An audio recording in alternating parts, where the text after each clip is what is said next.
একবার এক স্কুলের শিক্ষক স্কুলের সমস্ত শিক্ষার্থীদেরকে একটা চমৎকার এক্সপেরিমেন্ট করে দেখাচ্ছিল।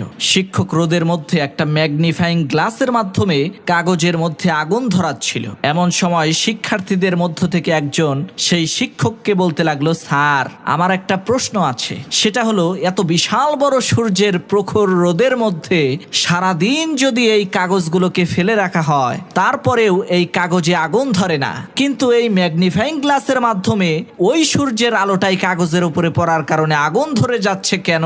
এই বিষয়টা আমি বুঝতে পারলাম না। তখন সেই শিক্ষক ওই ছাত্রকে উদ্দেশ্য করে বলতে লাগলো, বাবা, সূর্যের আলো আর তাপ যতই প্রখর হোক না কেন, সূর্য যতক্ষণ পর্যন্ত এই তাপ আর আলো দিয়ে এক জায়গায় ফোকাস না করবে, ততক্ষণ পর্যন্ত আগুন ধরাতে সে সক্ষম হবে না। ঠিক একইভাবে তুমি যতই বুদ্ধিমান হও না কেন, যতই মেধাবী স্টুডেন্ট হও না কেন, যতক্ষণ পর্যন্ত তোমার গোলের উপরে পরিপূর্ণভাবে তুমি ফোকাস না করবা, ততক্ষণ পর্যন্ত তুমি সফল হইতে পারবা না।